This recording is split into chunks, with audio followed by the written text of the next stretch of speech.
Hi everybody, welcome back to TechTube. In today's video, I'll be guiding you on how you can download YouTube application. So to download YouTube application, there is simply very easy process. So here I've already downloaded YouTube application, but I'll just show you all process on how you can download it. And if you are using Android device, go ahead and open up your Play Store. If you are using iOS, you can just go ahead and open up App Store, and here on the search box, go ahead and type in YouTube.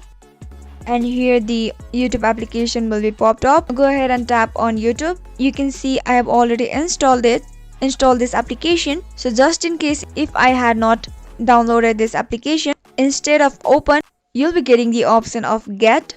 So what you have to do is simply go ahead and tap on get, and the application will start downloading, and within few minutes the application will be successfully downloaded on your phone. So if you found the video to be helpful and informative, go ahead and subscribe to our channel and also press the notification bell for more updates.